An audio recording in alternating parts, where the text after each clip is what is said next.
Very good. Is this coming through okay? Very good.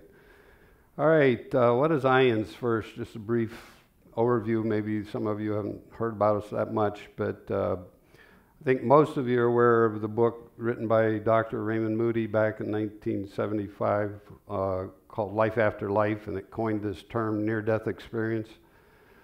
Well, after that book came out, a bunch of people who were professionals, cardiologists, psychiatrists, a couple of others, wanted to do more in-depth research, but the academic community back at that time would not publish their work.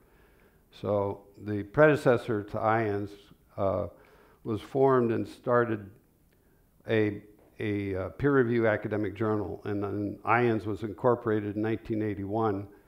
And with that, we have published a peer-review academic journal for almost 40 years. So we've had the outlet to publish that work. And along about that early period of time, people wanted to get together like this and have groups to talk about it. So groups were formed shortly thereafter, and they've been going pretty much all that time. So that's a little bit about who IANS is. And I'm going to share my path. How did I get involved in all this? I wasn't there at the beginning, but it was sort of coming along to have things unfold in that way. How many here know the work of a Dr. Michael Newton? A couple. All right, I'll just review that briefly. He was a psychotherapist who used hypnosis in some of his sessions with clients. And he had a woman who was a client who was struggling in her life because she had no close relationships. Her parents were deceased at that point. She had no siblings. She didn't have friends. And he was really struggling with he's thinking, well, this is some childhood incident that created a behavioral pattern that made her, have trouble forming relationships. So at one point, he tries the hypnotherapy, and he said, well, go to a time you felt connected. And she became animated, and she's obviously in dialogue with others there, and he's sort of mystified, says, well, where are you? And as she described it, he began to realize she's talking about that time before she came into this life. And they coined the thought of life between life, that we plan major facets of our life before we incarnate. Well, that kind of blew him away. He wasn't ready to deal with that. So after he had 3,000 cases that confirmed that kind of a notion, he wrote a book called Journey of Souls. And so I kind of bring that up because now as I can look back through 7 decades and say, I see how I must have had something to do with choreographing all those sort of independent things that coalesced to bring me along to where I am here. Sort of a confirmation. Another book. Anybody here familiar with a book called Evolution Angel?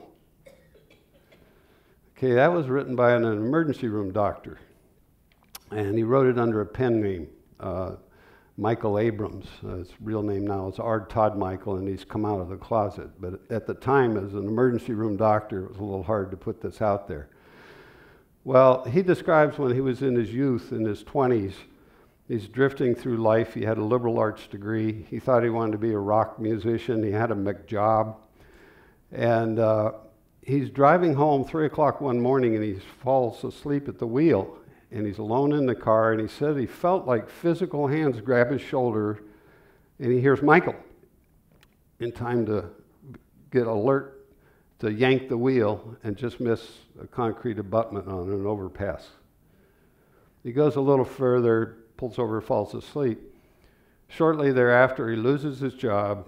Place where he's staying burns down, loses all his personal effects. His girlfriend leaves him. He's sleeping on a cot in a friend's basement. And he comes out one day and he announces he wants to be a doctor. And all his friends and family who know his track record, he has a liberal arts degree, say, yeah, sure, right.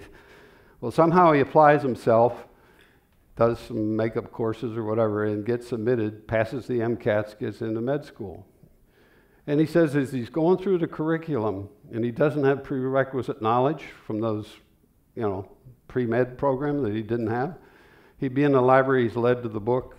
He said, why can't we all get that kind of help? That helped him fill in the spaces and get through those courses. He gets to the rotations, and when he comes to the emergency room internship, he says that's his passion. He knows that's what he wants to do with his life. And so now he's written this book 20-some years later. But he's troubled because the goal in the ER is to save lives. And they lose some people. And so he's bothered. He says, well, why do bad things happen to people? Oh, I'm sorry. I skipped the point. Back in that friend's basement when he's having what he felt was a dialogue with what he termed an angel, at one point he asks, well, what's your name? What do I call you? And what came back was, you can call us Evolution Angel. And the point of that would be, we picture ourselves in terms of identity, human beings. I'm me, you're you. And we think we've got to communicate with an identity. But to them, it was the universe and all the answers they provide. So they agreed to be an identity for him. So he's in the ER, he's losing patients, and he has these dialogues. And he asks the questions, well, why do bad things happen to people? Why aren't all prayers answered? Well, there were two questions he asked which gripped me, and why I like to share this and how it applies to what I see as my life coming forward. The first one was, how does the non-physical interact with the physical? The answer he felt he got back was, well, if need be, we can manifest as a mosquito. And as that flies by and your attention's drawn to that, that alters the path of your life going forward from that point, such that you will miss an accident out in the future. Well, my 40-year career was as a systems programmer, software, logic, computers, ones and zeros, truth tables. That's a lot of permutations to think about, that little mosquito and how life can branch out from that point, and that they would think they have that kind of perception for the future. So a little further in the book, he repeats the question for elaboration. How does the non-physical interact with the physical? You remember that example of mosquito? Yeah. Well, let's say instead it's a cloud formation up in the sky, and your attention's drawn to it, you're captured, you're raptured by it, and that has that same effect as it alters the path of your life going forward from that point with the time and attention you give to it. Well, if need be, we can manifest that formation up there as water vapor, cumulus, puffy clouds, or we can make it appear so it's there in your mind and you won't know the difference. This is a stage, not just this thing called life. It's a play.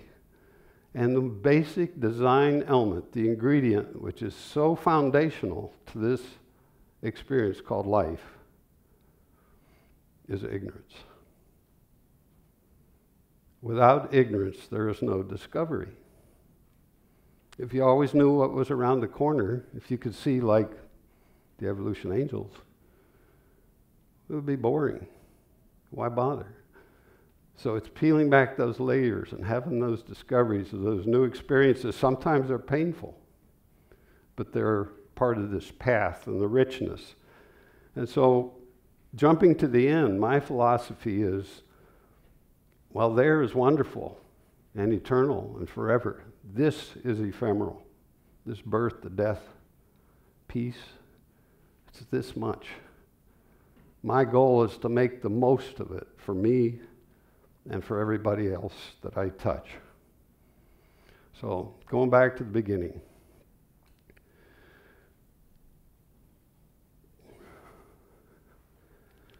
Let me catch up. All right. From the time I was born until I was about 5 years old, I lived in 15 different caregiver setting changes, locations. The life was just bouncing all around from the family story back then. Started out with, it was right at the inception of my mother and father were married, and my father went off to become a Navy pilot for World War II. And after he left, 9 months later came my baby sister, or my older sister, rather. She's the baby. No. So he came home on leave, and 9 months later, along came number two, 13 months after my older sister. He got out of the service and wanted to be, he tried being home in this rural Pennsylvania environment, northwest Pennsylvania, a little south of Erie. And being an insurance salesman didn't compare to being a pilot. So he got a job with Hawaiian Airlines. And he went off there, and my mother took my older sister and I and joined him. 9 months later, along came baby brother. Well, this was the first time they had diagnosed my mother with postpartum, and she was institutionalized. Shock treatments back then in Hawaii. And they had no idea back in Pennsylvania what was happening, because the communication stopped, and back then the communication distance didn't take care of the distance. My grandparents never would have let this following piece happen, but they weren't involved soon enough. My father, not knowing how to deal with 3 children, 3 and under, gave my older sister to a family, a military family, and gave the baby boy to another family, and then I was to be raised by my uncle. And there's no judgment in this. They did the best they could at the time. My mother got out of the hospital and stayed with the Baptist family, and they felt like she'd gotten a raw deal, because they also, during that time, when she didn't have her full, capabilities, she agreed to a divorce. So they sent my mother and the social worker to California, where I was living with an uncle. And the story I'm told is the social worker goes to the front door while she went to the back door and kidnapped me out of a high chair. And then we'd be back to Hawaii. Well, by this time, the story has caught up back in Pennsylvania, and they figure things are out of control. They sent a bodyguard to get my mother and me, at that time, the one child left, and bring her back to Pennsylvania. They get her there, and this is rural conservative Pennsylvania. Find out she's pregnant with her 4th child out of wedlock. And this is, divorced, strike number 1, out of wedlock child number 2. So this is part of getting moved all around. We were sent to a family 25 miles away, and she had her 2nd postpartum diagnosis. Now, I think she was also postpartum after mine from hearing the story of that, but it wasn't diagnosed. So that was my beginning. And what was the outcome of that was, in that sort of a setting as a child, you learn to take care of yourself emotionally, and be self-reliant, and very observant. Always watching what's going around, all the detail. So that was my early training. Now, I don't have time tonight to get into the rest of this, but 48 years later, in 1997, January, I was able to reunite my older sister with my mother. I discovered her at the end of '96 at a surprise birthday party for another brother. And that would have been an Oprah moment that I'd love to share with you, but it takes 45 minutes to tell just that story. Anyhow, rolling forward from that point, my stepfather came into the picture, and he was my dad from the time I was 5. And he was the rock. His name is Swedrock. That is one of those picturesque moments of fulfillment of the stability that was needed. She had 4 more children, and after the first 3 of those, she was, again, institutionalized with postpartum depression, and I grew up with that. I have memories of my mother trying to crawl out a car window over my shoulder that's going down the highway as they were taking her to get admitted. And I think I was about 10 at that point. So there's always that little discrepancy in the programming of what somebody says versus what is real. So the little mind said I can't, it's part of who I am, always has to look at the other side of everything. I think that is a strength in that it gives me the ability to see things from very different points of view and how to blend those together. But let me move forward and go on. So that was a Baptist-like environment for me growing up, independent Bible church in rural Pennsylvania, and I went with that. You know, we did sword drills. Anybody know what a sword drill is? There's a bunch of children on the stage with Bibles, and they call out a Bible verse, and the first person to it, wins the contest. So I did those things as a kid growing up, but I had questions in high school, that alternate point of view, and the answer was, well, you got to take it on faith. That didn't work for me.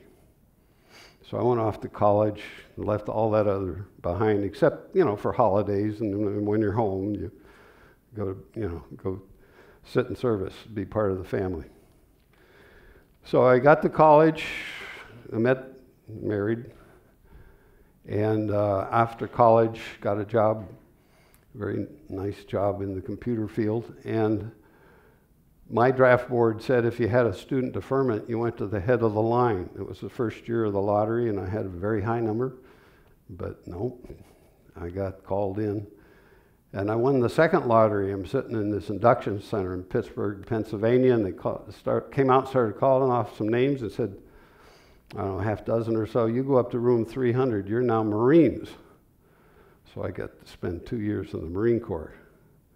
But my computer skills helped me stay in a safe environment, except for being part of guard details for funerals for those who weren't that fortunate. So another part of the blending of that path that helped form who I am and my outlook. Got out of the service or back home, the work environment is producing a very nice economic platform for existence. Had 2 children of my own, and it's about 1980. And I have a dentist appointment. And I always tell this with, going to the dentist has always been a little bit like a near-death experience, but that's a different aspect. So I'm at the dentist appointment just for having fillings replaced. The hygienist preps me, rubber dam, cotton rolls, metal clamps, a captive audience. The dentist comes, gives a couple shots of Novocaine, and I don't know if I'd heard the term near-death experience at that point in my life, but it certainly wasn't anything on my, horizons. The dentist talks about how the day before he was shopping for his daughter at a furniture store, and the salesman tells the dentist he'd just returned to work after being hospitalized with a cardiac condition. So the salesman tells the dentist that while he was in the hospital, his heart stopped and they had to revive him with the paddles. And the salesman had this experience of going into the light and meeting beings he recognized as deceased family members. And I happen to look up and I see the hygienist's face as rigid with fear, totally outside her comfort zone. I'm not sure exactly where I was at, but I knew there was something significant to this story. Then it goes on and he says, the salesman, these beings he met who he recognized as deceased family members, introduced him to other beings there, members of the extended family deceased, that he had no prior knowledge of before this event. And after he's resuscitated and recovered and does the research, he authenticates this information he feels he got for the first time in his near-death experience. What we today would call veridical perception, veridical evidence, verifiable after the fact, new information from his experience. Well, the dentist pinches my gums and goes to work and leaves. The hygienist cleans me up, and I have just question marks in the eyeballs because this is before the internet. There's no, where do you go with this? It was just the seed that got planted. Time goes forward, and it's August 15th, 1985. And I had a new home in the suburbs, half acre. and quarter acre, whatever. Anyhow, I'd been out mowing the yard. It's a suburb of Rochester, New York, humid. And I come in and I'm washing my hands at the sink. My wife's on the other side of the counter. I have 2 daughters, 6 and 9, somewhere in the area. And the phone rings. And my wife answers, says a few things, and that says, "It's for you, it's your dad," which was code for my stepfather. And I dried my hands, took the phone, and I said, "Hello," and he gave me no preparation. I said, "Hello," he said, "David killed himself." David being my youngest brother, his youngest child. I had no reaction other than complete, immediate grief, sobbing. And in retrospect, I thought, well, if I had a chance, if I knew what was coming, I might have braced that myself rather than having my daughters see their dad. Just now I know it was really the right thing, that they would see an honest, open reaction to this news. Now, my mother was pregnant with my brother when I was graduating from high school, so it wasn't like I was there in the home a lot with him, but it made no difference at that point in time. So Rochester was about a 4-hour drive back to the family homestead in Pennsylvania. So I just put it on hold and drove back to the family. My brother had come home from a wedding, obviously despondent. He's 21. He had tried to be out on his own and had come back home. And I think he just felt like there wasn't anything for him in the future that was like what he'd just been at that wedding. So he went to a high-powered gun cabinet, got a high-powered rifle, and went up to his bedroom and put the muzzle under his chin. My parents are in the living room, right below his bedroom. The noise was thought instantly to be something like a backfire or whatever. My dad went up and said, as he opened the door, "Dorothy, you got to see this." And we say, "Oh, how awful." But I know my mother, if he'd tried to keep her out, she would have fought him tooth and nail, thinking she could have made a difference. So it was instant resolution.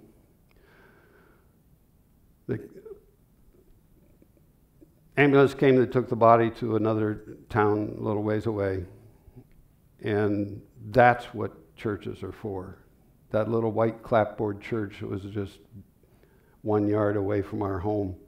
Those people showed up, and before I got there 4 hours later, had cleaned up the bedroom. There was nothing left but a bullet hole in the wall that was covered up by a picture. That's what churches are for, community. It's not so much the belief, the doctrine, and all that. It's what and who we are for each other.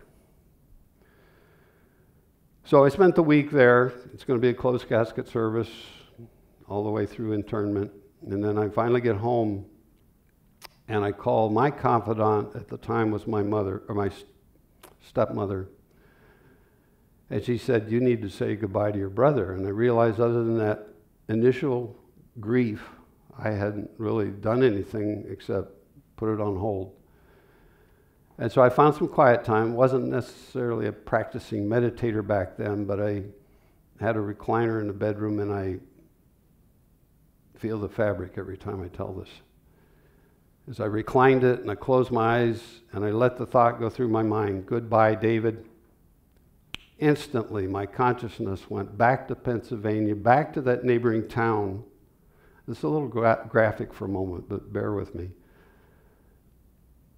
To that funeral home, to the back of the funeral home where I'd never been physically, to a casket sitting on top of a gurney. And I'm thrust through the side of that casket into the space on the torso where there should be a face, and I'm bilocating. I'm aware of my body back in that easy chair, just thrashing from the terror, the horror, the ghastly nature of this. At the pinnacle of this, a male voice, not a thought, a male voice, a different tone completely, spoke into my mind as though there was somebody 3 feet away and said, "He's not here." And with that, there was perfect peace, perfect calm, I'm united with my body. And certainly processing that going forward in time is where I lost my fear of death. But then I think, well, wait a minute. I'm struggling in life. I would like a little help, a little direction. I can speak into my mind in plain English. Why can't I get that a little more often? You know, a little help here, huh? Why do I have to struggle so hard? But it certainly was a significant event for what I needed. My marriage had been struggling at that point in time, and I thought that this was going to help save it, but it didn't. We'd go to counseling. I'd say, I want to save this, being the true Christian model that marriage is forever. And she'd say, no. And so we do that a couple times, and they say, well, what do you do? I had vowed that my kids would not come from a broken home, and now I have to face the consequence. I can't do anything about it. Personally, alone. It's too late, or whatever. But I found a book that said the best thing you can do for your children in this kind of a situation, 2 girls, 6 and 9, no matter what the issues were, and there were some significant ones, is to love their mother. So I made sure that my children didn't know the background. Just we were going to get through the best way we could. But I was struggling, and I had hit a wall. Emotionally, just totally, who am I? I'm a failure. There's a big D branded on my forehead now. I can't be that person I thought I was. So I found a group in Rochester, New York called Neutral Ground.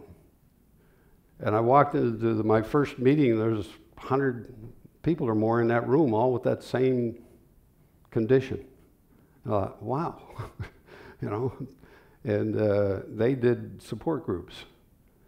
And so I started attending. 6 months later, I took the training to be doing those support groups for others. Now, could that not be a significant feature of what brought me to be able to do what I do here today and for IANTS and running support groups for people who've had incredible experiences or people who are just interested in this subject and want to know more. So that was, again, one of those things that dropped into my life that really makes a significance for me to be here today and do what I do.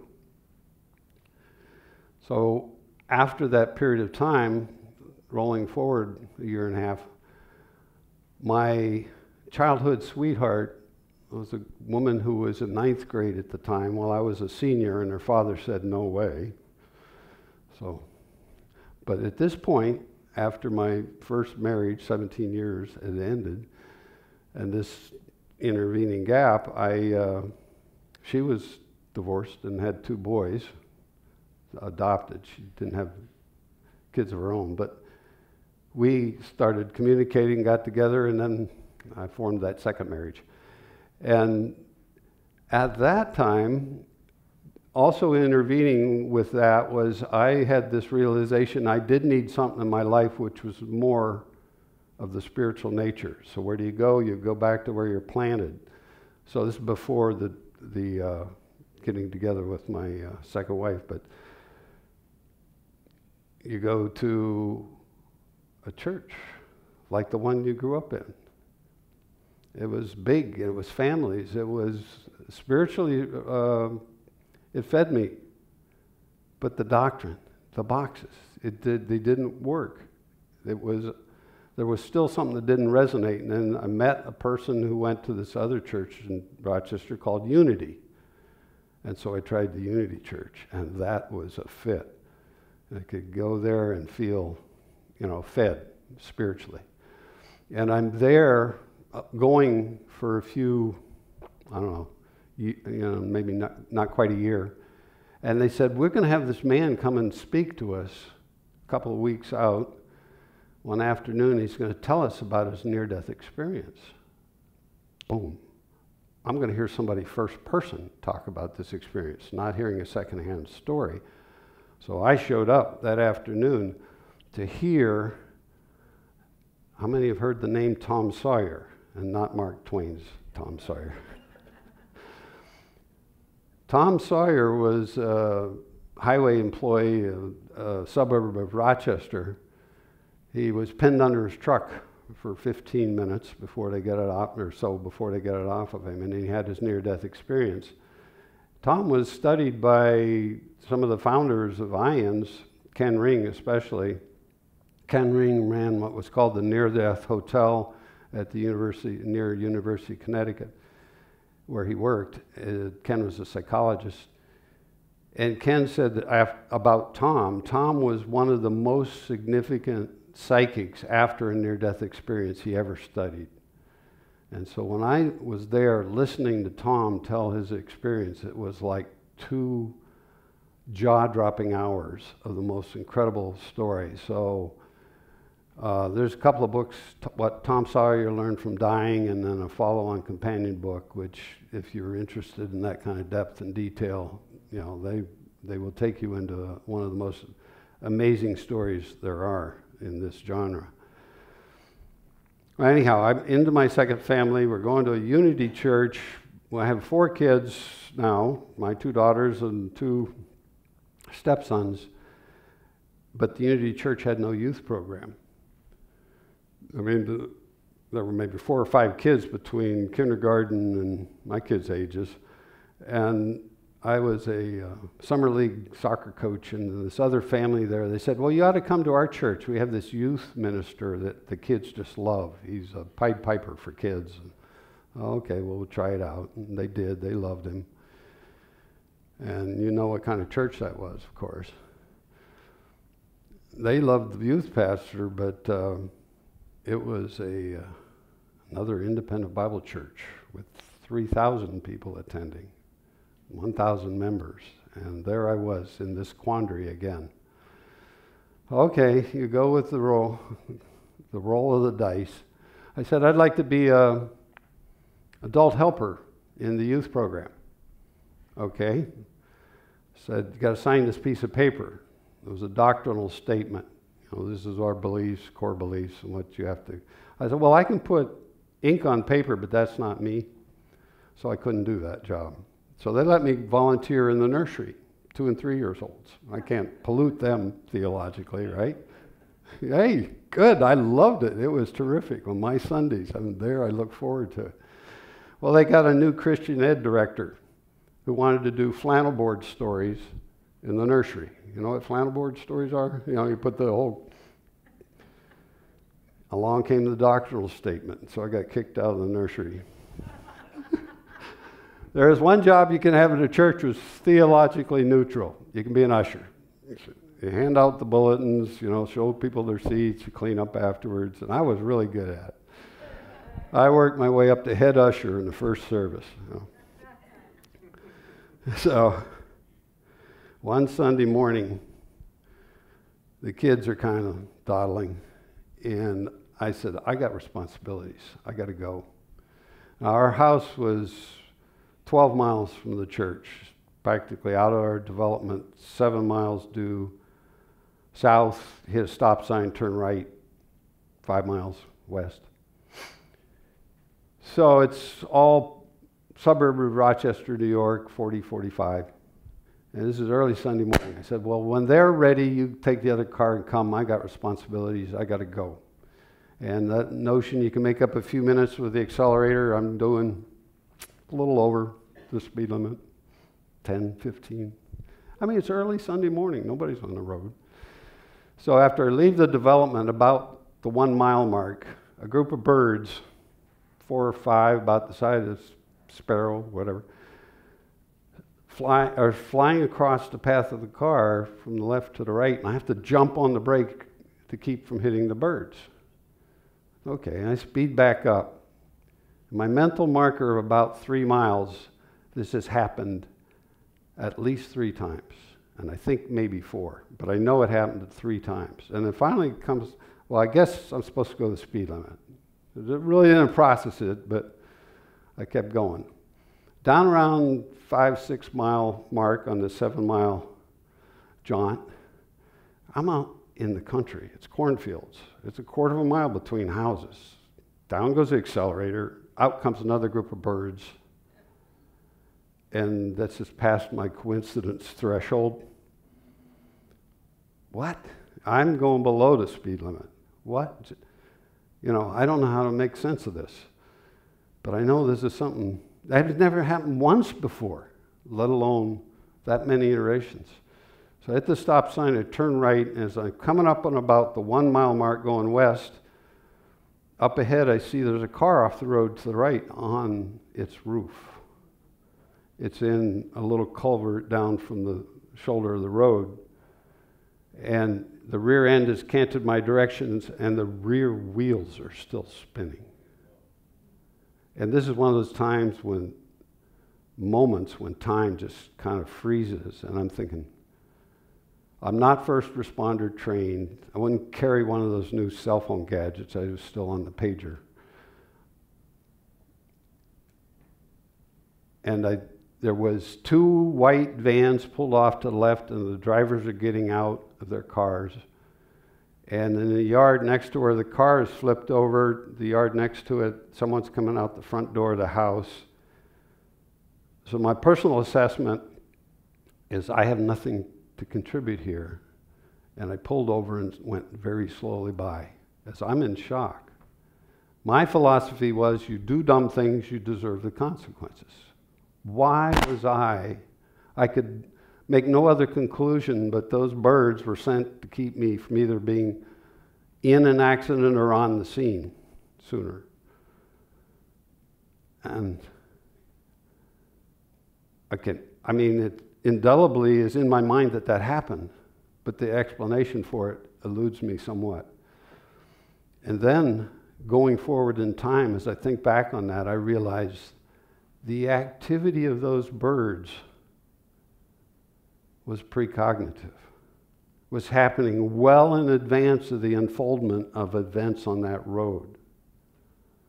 So whatever this vision is that's over us, like in terms of the evolution angel now, I can look back on and say there's some empirical evidence for that being a reality. So I had to conclude that meant something significant. However, in this period of time at this church, this huge church, then I was in adult Bible studies and I was part of that system.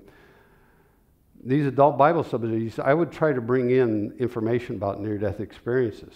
I knew about Tom Sawyer's story. In 1996, I actually joined IONS as a professional member so I could get the journal. And I was learning more about that and meeting more. But there was no receptivity in this community for that information. And I was isolated. And not often, but very occasionally would hit a depressive wall, which depression was, why is this so real to me and certain to have meaning, but no one else is interested? I can't pull in any conversation with others to make sense. They eventually told me they didn't want to hear any more about that. And I shared with them Howard Storm's story. I don't know if any of you know Howard Storm, but he was an atheist who, after his near-death experience, actually turned around and became a Christian pastor. And it just couldn't get past the wall. So I'm in this one of these depressions, and the time frame, as I recall, is past spring. It's early summer. I know it's a warm weather time, and that's significant to this event. Several days in a row, I start to have this song, a very familiar song, in my mind. And have you heard of Anthony Sikoria? He composed what's called the Lightning Sonata. He was hit by lightning, and after his near-death experience, started hearing classical music. And he said it was like a petulant child. If he didn't pay attention, it would get louder. And then eventually he started trying to pound it out on a piano, and then took piano lessons, and now has composed the Lightning Sonata. Well, this song that was familiar was there in my mind for a couple of days in a row, but I couldn't quite place it. So I'm at work one day, and I leave my cubicle to go back to the printer to get a report, and that song starts playing again. I thought, what is that song? And it came to me, it was Rudolph the Red-Nosed Reindeer. I thought, what? I don't even like that song. Where did that come from? Out of the middle of nowhere. And then I started listening to the lyric, or playing the lyrics in my mind. They wouldn't let poor Rudolph play in any reindeer games. Oh my gosh, it was a message. I was meant to look into that. And then they rolled those lyrics a little further. One foggy Christmas. Oh no, it's a mission. It was a purpose for what I was doing. That was even a little harder to take. It was, I'm meant to be something significant in this, this era that I'm having no impact at that moment. So, that was, again, from an evolution angel sense, they were keeping me in tune. So, a little while later, this is after the birds, and I've established in my mind that those were animals, or, that was used as an intervention for me. That little boyhood church back in Pennsylvania was without a pastor. And I agreed to be pastor for a Sunday. I'm going to drive down and take over the, I don't know what I'm going to say, but I agreed to go down and do that. And I got into it, and I'm thinking about what I'll, so I'll just tell something like I'm doing here, but a little more toned down, about my encounter with near-death experiences. And I'm thinking about the music too, because I'm really into music then, and I had some contemporary music that came out of this new church. The one beauty of that big, huge church I was in is they were right connected with the University of Rochester music program, which was very significant. And so we had some musical artists which were top shelf. So I'm thinking about what music I'm going to play when I get there and all. So I'm on the highway and I'm driving down Route 90, the expressway to Pennsylvania. And I have this real positive energy in what I'm going to be able to do for this service. And I'm not speeding, but there's a sickening thud as I hit an animal. And I know that animal has given its life. There's no question in my mind. I was like a small dog or whatever. And that totally deflated me. Everything I'm thinking about at that point in time was, now I can't accept the birds as some sort of beneficent intervention, and now this as being unrelated. But I couldn't figure out what it was about that I should take in. It's just, I was hoping nobody's going to show up or whatever. I'm not really keen or tuned in to what I'm going to be doing the next day. So the next day comes up, and the service has started, and I'm hoping nobody will show, It was in the May time frame, and there was actually snow the day before, and I thought, well, good. But it takes off, and then their service was, the adult Sunday school program was first, which I was going to be leading. And what I did was I took the passage from the Bible of, I forget what chapter, but 3 different editions, the King James Version, and then NIV, New Version, and then the Message, which was a very contemporary interpretation of the Bible. I thought, well, we'll just read through this and look at the differences. And it went very well, and it was a very energetic kind of exchange, and it wasn't difficult. Okay, so then there's the break, and we're going to have the service. As the service starts, they have a song leader get up, and it was an elderly gentleman. To me, at that time, elderly was different than what it looks like now. No, I'd say he was in his 80s. He couldn't carry a tuna in a bushel basket. And I realized that if I'd charged in there with my program, that man would not have been able to give his gift. Well, he maybe wasn't musically inclined. It was his opportunity to take some time, to lead the music. And so I didn't take over the music as part of doing that program. I just got up and I was sharing from the pulpit a little bit of what I've shared here. My mother's in the service, so she's hearing some of this. And I describe hearing the voice after my brother's suicide. And she stands up in the middle of the service. Now, my mother was a closet. She would have loved to have been a minister, but, you know, the female programming is not allowed in that environment, so she really couldn't. But she stood up in the middle of that service, and what she announced for the first time to anyone in public was, in the weeks following my brother's suicide, she woke up one morning with Jesus and my brother at the foot of her bed. And she said, my brother was trying to come to her, and Jesus put his hand on my brother's shoulder and said, not now, David. And so she was able to see that. And that was her. I mean, that didn't take the grief away, but it was her comforting. And the beauty of being able to share that in open, in public. I think that it had two wonderful messages and blessings for many. And it's just been an incredible life. So I started going to Ian's conferences then, and I was kind of making my own way now to get more connected to this. And I went to my second conference in Chicago, and I'm on the way back from that, and actually that's where a couple of the leaders of Ian's kind of took note, because I've been trying to start a group in Rochester, and they asked me to come onto the board.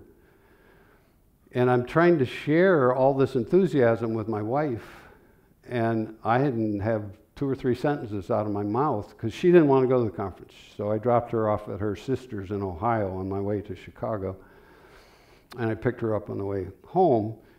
And she listens to me for a little, just a brief amount of it, and says, well, what's in it for me? And it was just total wow. And that was the beginning of the end of that marriage. I mean, it wasn't anything that, but I realized at this point in time that there are points where we have different paths. And that's where we chose different paths from that point. So I had 2 17-year marriages. I think I'm prepared now. Maybe I can get it right next time. But so I became involved in IANS, and I spent from 2006 to 2011 on the board in the role of groups coordinator for the U.S. area. And then since then, I've been here. I was moved to Arizona after I retired 2007, 2008 moved to Arizona. And there's no more misdefined word in the English language than the word retired. I have never worked harder in my life without pay. But, you know, I'm basically 24/7 devoted to this field and making a difference wherever I can.